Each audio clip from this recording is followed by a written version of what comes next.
करोड़ों दर्शकों का मिल रहा साथ। एमपी की बात एमपी न्यूज के साथ। वो पूरे राष्ट्र में राम कथा का अलख जगा रही हैं। वो पूरे राष्ट्र को धर्म और अध्यात्म का एक गहरा अनुपम पाठ पढ़ा रही हैं। वो और कोई नहीं बल्कि साध्वी ऋतंभरा जी कहला रही हैं। और आज के आधुनिक युग के बदलते परिवेश में वो धर्म जागरण के साथ साथ राम मंदिर निर्माण की शुरुआत को लेकर प्रसन्नता भी जाहिर करती हैं। और जब वो राम कथा पढ़ती हैं तो ऐसा लगता है कि मर्यादा पुरुषोत्तम आराध्य भगवान श्री राम खुद प्रकट हो गए हैं श्रद्धालुओं के बीच में, अनुयायियों के बीच में। आइए बातचीत की शुरुआत करते हैं और साध्वी ऋतंभरा जी से दिल की बात करते हैं। दीदी माँ, आपका बहुत बहुत स्वागत है। सबसे पहले तो एमपी न्यूज़ के इस खास सेगमेंट में आपने समय निकाला और हम आपको राम कथा के माध्यम से सुन रहे हैं। जब आपके मुखारबिंद से राम कथा को सुनते हैं तो ऐसा लगता है कि मर्यादा पुरुषोत्तम की जो अभिव्यक्ति है जो वो खुद ब खुद प्रकट होती है और आपकी बातों में जो है राम जी झलकते हैं, परिलक्षित होते हैं। कैसे आपको ये अनुभव होता है, कैसे इस अनुपम एहसास को साझा करेंगे हिंदुस्तान के दिल एमपी के साथ? देखिए महेंद्र जी, जब भी हम किसी चीज़ में रमण करते हैं, हमारा चित्त उसमें उतर जाता है, डूब जाता है, तो हम उस सारे वातावरण को उस परिप्रेक्ष्य के साथ जीने लग जाते हैं। और प्रभु श्री राम का ऐसा अद्भुत, उनका अपना ऐसा व्यक्तित्व है, वो ऐसी सत्ता है, ब्रह्मांड के वो नायक हैं। तो वो अपने आप में ही ऐसा अद्भुत अलौकिक अनुभव है जो कि प्रभु श्री राम ही अपने आप को व्यक्त करने के लिए हमारी वाणी का या हमारे शरीर का उपयोग जैसे कर रहे हों। अभी अभी मैं सत्यप्रिया से कह रही थी कि जब मैं व्यासपीठ पे होती हूँ तो मैं अलग होती हूँ, और उसके बाद जब मैं व्यासपीठ पे नहीं होती तो मैं बहुत बहुत साधारण, एकदम मुझे खुद पर भी आश्चर्य होता है। तो मुझे ऐसा लगता है जैसे ईश्वरीय सत्ता जब कोई अपना कार्य करवाना चाहती है तब वो फिर वो शब्द, फिर शब्द का अर्थ, फिर वो भाव। और प्रभु श्री राम को तो हमने रोम रोम में जिया भी है, तो उनके बारे में कहना बोलना सब बहुत अद्भुत है। बहुत बड़ी बात कही और यही आपका बड़प्पन है।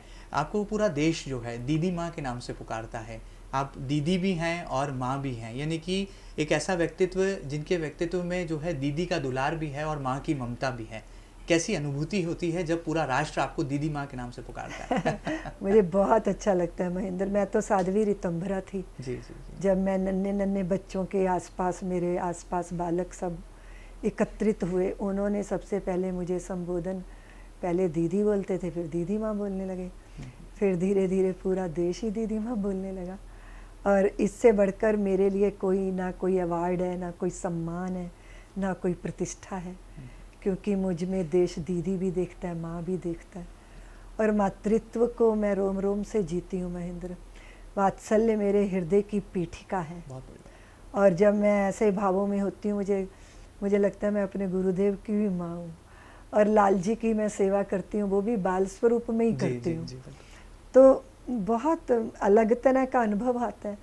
पूरे विश्व में जाती हूँ ना महेंद्र जी, तो मैं सजल आँखें मेरा स्वागत करती हैं, भरे हुए हृदय।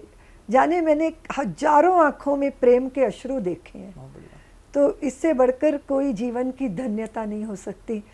और फिर मेरे को देख, जैसे मैं सन्यासिनी हूँ, साधु हूँ, व्यासपीठ पे बैठ के कथा करती हूँ, एक अलग मर्यादा भी है, पर देश की मातृशक्ति मुझे ऐसे बाहों में बांध लेती है। कोई वृद्धा व्यासपीठ पे ही आके मेरे माथे पे चुम्बन रख देती है। तो इतना अलग तरह का वो एक बहुत सुंदर एहसास है जिसको शब्दों से नहीं व्यक्त किया जा सकता। दीदी मैं आपकी बातों में ममता भी यहाँ पर परिलक्षित हो रही है और दीदी का दुलार भी जो है मैं अनुभव उसको कर पा रहा हूँ। राम मंदिर निर्माण की जो अब एक खुशी का पल है, एक अनुपम पल आया है, और वो इंतज़ार जिसके लिए विश्व हिंदू परिषद और आप जैसी साध्वी ऋतंभरा जी ने जो एक बड़ा संघर्ष, एक बड़ी लड़ाई लड़ी है, एक गाथा, एक किताब लिखी जा सकती है, उस पर एक फिल्म बनाई जा सकती है, क्योंकि ये दौर फिल्मों का है जहाँ पर हम द कश्मीर फाइल्स जैसी फिल्में देखते हैं। आपको लगता है कि राम मंदिर निर्माण की ये जो कहानी है, संघर्ष गाथा है, इस पर भी अब फिल्म बनाने की बारी आ गई है? बिल्कुल बारी आ गई है। किस तरह कार सेवकों ने अपना बलिदान दिया, किस तरह सरयू की गलियों ने उस दृश्य को देखा, किस तरह मृत्यु के सामने जय श्री राम का जो घोष था वो संबल बना, कैसे कोई इतनी बड़ी अमृत घूंटी पी के मृत्यु को भी ललकार सकता है। अयोध्या की गलियां उसकी साक्षी रही हैं, सरयू का जल और सरयू के तट उसके साक्षी रहे हैं। पूरे भारत ने भक्ति के उस ज्वार को हृदय से जिया और अपने स्वाभिमान और आस्था की प्रतिष्ठा के लिए अपनी जवानियां तक आहूत कर दी। निश्चित रूप से ये तो इतिहास है और इतिहास हमने बनते देखा है। बिल्कुल, बहुत अक्सर लोग इतिहास पढ़ते हैं और हम लोग इतिहास बनने के साक्षी रहे। जी जी, बिल्कुल ठीक बात। तो निश्चित रूप से आने वाली पीढ़ियों के लिए ये जानना जरूरी है कि 500 साल तक अगर आप किसी विषय को लेके संकल्प की मशाल जलाते हैं तो वो आप ही का चेहरा आलोकित नहीं करती, वो आने वाली पीढ़ियों के भी अंतर बाहर प्रकाश भर देती है। जी, जी। तो इतनी गौरवमयी ये संकल्प रहा और उसकी पूर्ति ऐसे भव्य मंदिर के रूप में हो रही है। पूरे विश्व के, पूरे भारत के हर गांव गली कोने से रामशिलाएं पूजित होकर आई हैं। ये तो बड़ा इतिहास है। इस पर फिल्म बनेगी, बहुत फिल्म बनेगी। जी, जी। और वो बननी चाहिए और सारे तथ्य और सारे सत्य समाज के सामने आने चाहिए ताकि हमारी संतानों को पता चले कि हमारे पुरखों ने कितना बड़ा संघर्ष करके आस्थाओं की पीठिका बनाई है और उसमें उन्होंने स्वयं प्राणों की आहुतियां दी हैं। ये तो ये कहा जा सकता है कि साध्वी रितंबरा जी ऐसी मांग भी करती हैं, जो फिल्म कलाकार हैं, जो फिल्म मेकर्स हैं। जी बिल्कुल, जैसे विवेक रंजन अग्निहोत्री जी ने इतना बड़ा साहस किया। देखिए, सत्य को कहने सुनने के लिए ना बड़े साहस की जरूरत होती है और ऐसा देश जहाँ पर सत्य को झुठलाने में ही लोग बड़े माहिर रहे हैं, तो वो सब समाज के सामने आने चाहिए। और इन सब चीज़ों से एक तो सजगता आती है, दूसरा सावधानी आती है, तीसरा जो भी कुछ है हम इस रूप में हैं, गौरव भी आता है कि भाई जाने कितनी संस्कृति सभ्यताएं मिट गई, है ना। हून आए, शक आए, कुषाण आए, मुगल आए, गुलामों की भी हमने गुलामी कर ली। अंग्रेजों ने, ब्रिटिशों ने इस धरती का इतना मान मर्दन किया।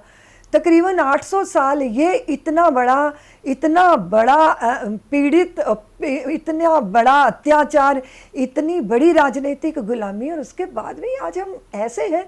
तो क्यों है हम भाई? वो उन सबके बलिदान है जिन्होंने इस अलख को जगा के रखा, जो संघर्षों में भी हर्ष का अनुभव करते रहे, जो सब कुछ लुटने के बाद भी अपने स्वाभिमान की प्रतिष्ठा को ही सबसे बड़ी बात मानते रहे। तो उन पुरखों के प्रति गौरव तो तभी होगा ना जब ये पता चलेगा कि वो विश्व विजयी रहे हैं। इसलिए भारतीयों के बच्चे सिंहों से के दांत गिनकर बड़े हुए हैं और भारतीयों की युवाओं ने विश्व विजय की है और भारत के वृद्ध जो है सारे संसार के वंदनीय रहे हैं। इस विषय को हमारी आने वाली संतानों को जानना चाहिए। आपने जो लड़ाई लड़ी, जो आंदोलन का आप हिस्सा रही, नेतृत्व किया, आपके ओजस्वी वक्तव्य, आपका नेतृत्व, एक राम मंदिर निर्माण का जब इतिहास लिखा जाएगा तो उसमें सुनहरे अक्षरों में आपका भी नाम अंकित होगा। ये हम बड़े गौरव के साथ और बड़े अनुभव के साथ कह सकते हैं। आपको लगता है कि जो विश्व हिंदू परिषद, दुर्गा वाहिनी, इसका जो कहा जाती स्थापना हुई थी, अब जिस उद्देश्य के लिए हुई थी वो पूरा हो गया है, तब आगे क्या भूमिका होगी, भविष्य क्या होगा? आपने कुछ रणनीति बनाई है, कुछ तय किया है?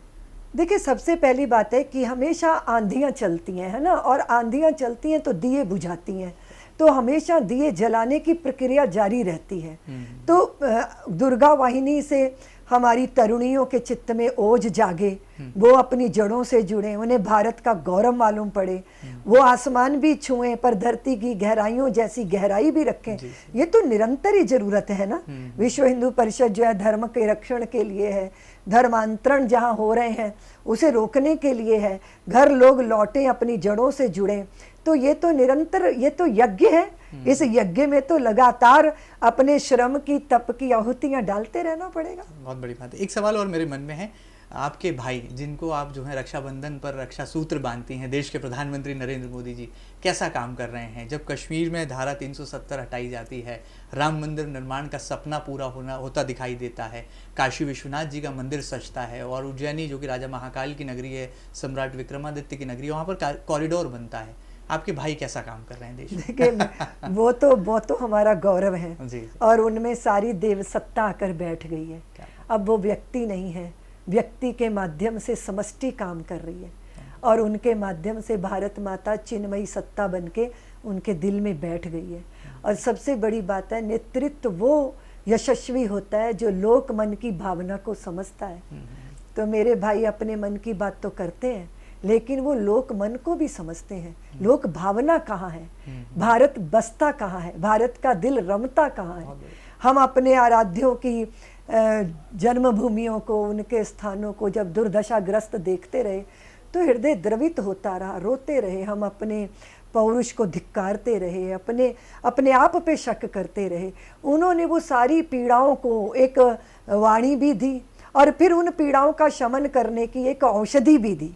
तो वो एक ऐसे राजपुरुष बनकर उभरे हैं जो धर्म की पीठिका पे खड़े, जब वो जाते हैं केदारनाथ में भगवा वस्त्र ओढ़ के, आंखें बंद करके, त्रिपुंडधारी, और जब वो पीले वस्त्रों में धोती पहन के गंगा का जल कलश में लेके चलते हैं तो सप्तपुरियां, सारे चारों धाम, भारत की पूरी ऋषि परंपरा जैसे उनके साथ साथ चल रही हो।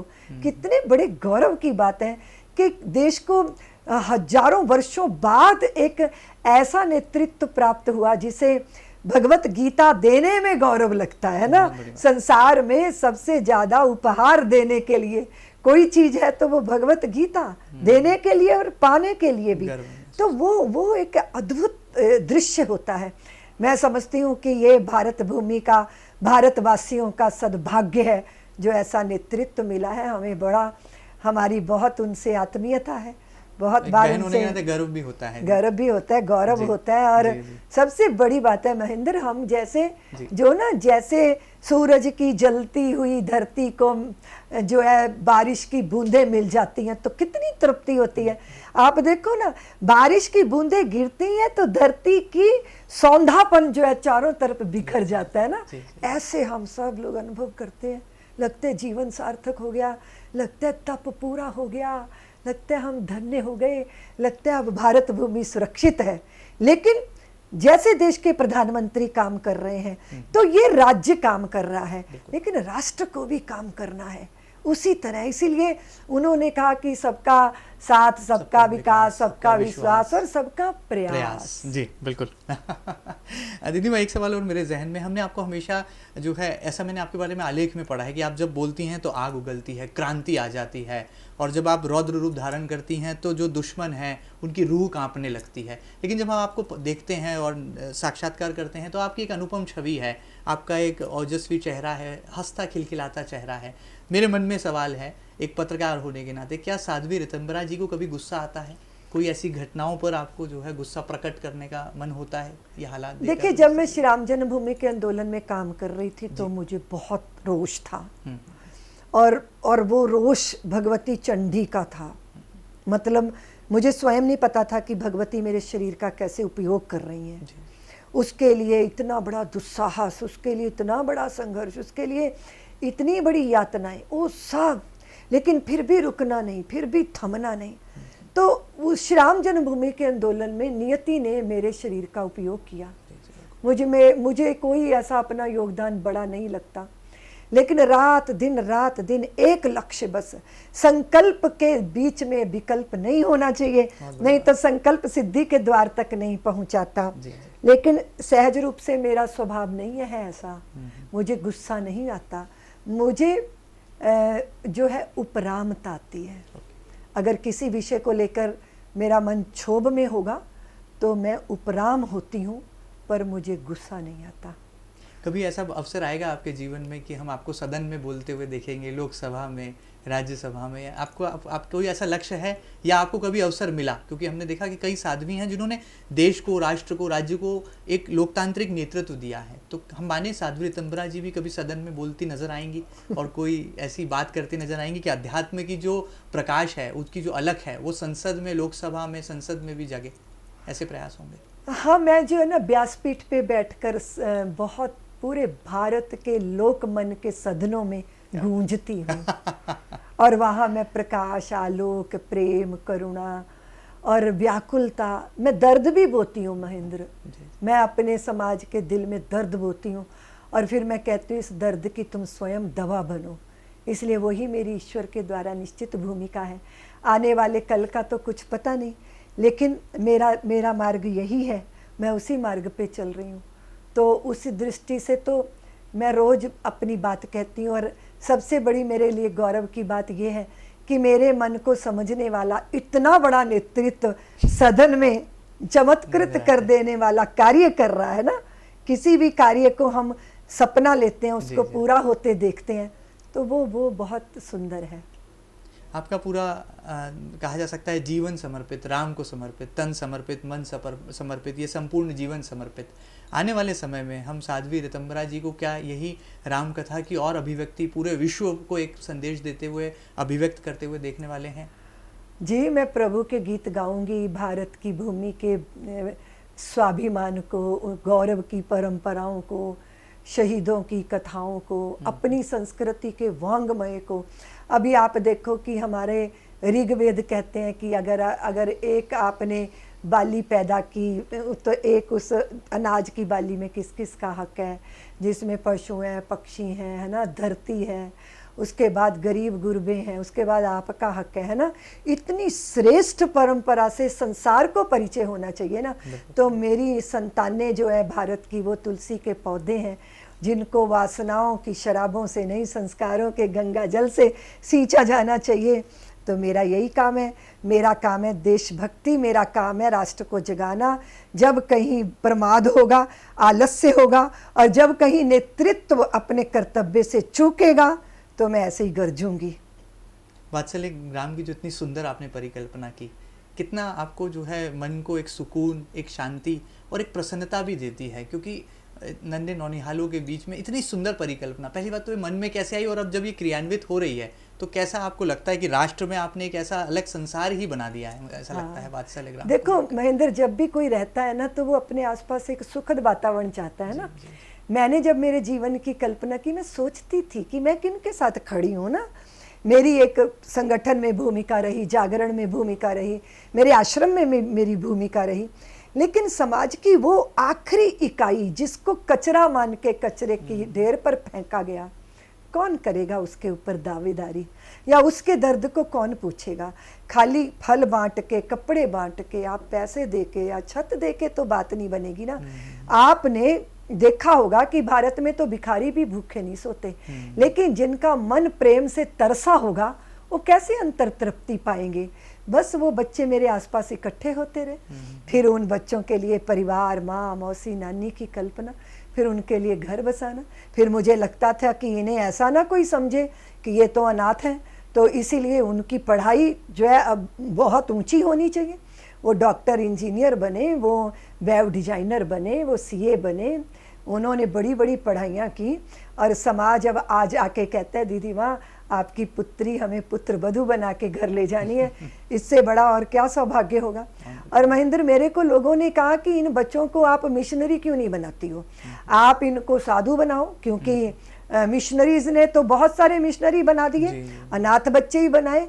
तो मेरे हृदय से एक आवाज आई कि किसी को छत देकर उसका आसमान नहीं छीनना चाहिए। हम ये पाप नहीं कर सकते, किसी की मजबूरी का फायदा उठाना। जिन बालकों को पता ही नहीं कि मेरे माँ पिता कौन है, कम से कम उनकी अपनी जड़ बने, उनका परिवार बने। इसलिए मैं बहुत स्पष्ट थी कि मेरी कोई बच्ची पालने में आई है, मैं पढ़ा लिखा के पालकी में बैठा के उसको विदा करूंगी। इतना सुखद एहसास है महेंद्र। मैं सन्यासिनी हुई, मैंने देश में जागरण का काम किया, व्यासपीठों पे बैठ के भी मैंने प्रेम को जिया, भक्ति को जिया। लेकिन जब मैं दीदी माँ हो गई ना महेंद्र, तो मैं पूर्ण हो गई। स्त्री का मातृत्व जब तृप्त होता है, वो तभी पूर्ण होती है। मैं उस दृष्टि से पूर्ण हुई कि मेरे आसपास इतनी सारी संतानें हैं, उन सब की आशाओं को, सपनों को पूरा करना, योजना बनाना। और महेंद्र, जब बेटियों का ब्याह होता है ना, तो मैं उनके साथ बाजार जाती हूँ। उन्होंने क्या खरीदना है, वो क्या पहनेंगी, उनके गहने कैसे बनेंगे, मैं उनके हर एक एक पल को जी भर के जीती हूँ। और इसमें इतना अद्भुत मुझे एहसास होता है और लगता है मैंने सारे संसार को अपनी बाहों में बांध लिया। मैं अक्सर कहा करती हूँ कि मैं अपनी सीमित बाहों में बांधे हूँ आकाश असीमित, मैं अपनी नन्ही चाहों में साधे हुए विराट अपरिमित।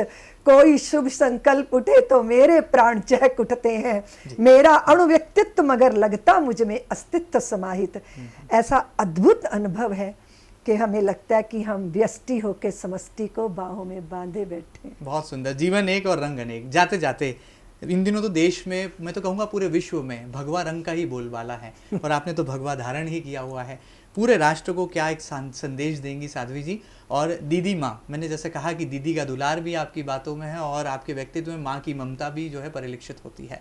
पूरे देश को कैसे आप एक साथ संदेश देंगी कि पूरा देश वसुधैव कुटुंबकम के संकल्प के साथ जो है अब जुट जाए और हमें हमारे देश को, जो कहा जाता था भारत की सोने की चिड़िया वाला देश है, क्या हम उस दिशा की तरफ ले जा पाएंगे? और ये नेतृत्व तो हमें उस दिशा की तरफ उड़ान भराने वाला है।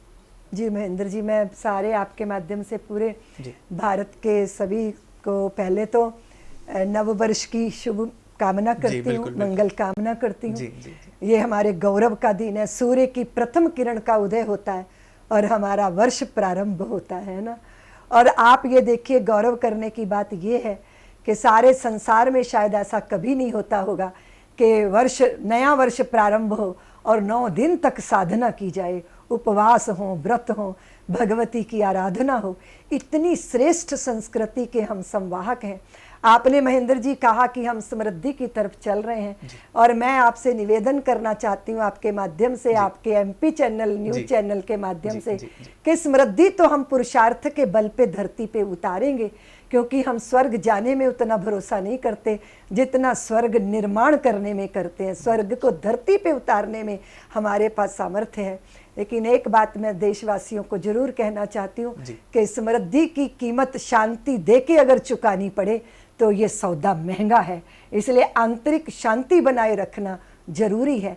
आसन्न खतरों से सजग रहना ये भी जरूरी है। शत्रु बोध होना ये भी जरूरी है। पूरा संसार हमें वात्सल्य के, प्रेम के आलिंगन में बांधने की हमारे पास सामर्थ्य है। वसुधैव कुटुंबकम की भावना हमारे हृदय में है। पर कहीं ऐसा ना हो कि हम सारी दुनिया को परिवार मानने वाले अपने परिवार में भी परिवार का एहसास दिलाना भूल जाएं। इसलिए जरूरी है। इसलिए मैं आपके माध्यम से भारत की देवियों को भी निवेदन करना चाहती हूँ, आप अपनी संतान को बनाओ, संभालो, इसी में आपकी पूर्णता है। अगर आप ऐसा कर लेंगी तो भारत माँ पूरे जगत को संभालने में सक्षम है। आपको बहुत बहुत शुभकामनाएं। आपका ये सुंदर वक्तव्य सुनकर मेरे मन में बस एक ही जो है पंक्ति आ रही है कि कर्मणे वागी का रस्ते माँ फलेशु कदाचन। कर्म करते जाइए, फल की चिंता ना करें। और साध्वी ऋतंभरा जी भी हमारे देश के लिए एक ऐसा अनुपम और पवित्र कर्म कर रही हैं जो कि धर्म की पताकाओं को भी लहरा रहा है, धर्म जागरण भी कर रहा है, भक्ति अध्यात्म की गहराइयों को भी अभिव्यक्त कर रहा है, और जिनकी बातों में बाल गोपाल की छवि अंकित हो जाती है और मर्यादा पुरुषोत्तम भगवान श्री राम ऐसा लगता है कि उनकी राम कथा सुनकर प्रकट हो रहे हैं, ऐसी अनुभूति होती है। और हम उम्मीद करते हैं कि साध्वी ऋतंभरा जी की ये जो तमाम दिल की बातें हैं आपके दिलों को भी छूने वाली हैं। और राजनीति से परे एक ऐसा धार्मिक इंटरव्यू आपने जो कि आज एमपी न्यूज़ पर देखा है, ये आपको ज़रूर पसंद आने वाला है। साध्वी ऋतंभरा जी, आपने हमें समय दिया और दीदी माँ के नाम से जो संबोधन है, मैं चाहूँगा कि पूरा विश्व जो है आपको इसी दीदी माँ के जो है संबोधन के साथ पुकारे। उम्मीद है कि एमपी न्यूज़ की इस खास प्रस्तुति को आप पसंद करेंगे। ताज़ा तरीन खबरों के लिए लगातार बने रहें आपके अपने न्यूज़ चैनल एमपी न्यूज़ के साथ। फिलहाल दीजिए अनुमति, नमस्कार। करोड़ों दर्शकों का मिल रहा साथ, एमपी की बात एमपी न्यूज के साथ।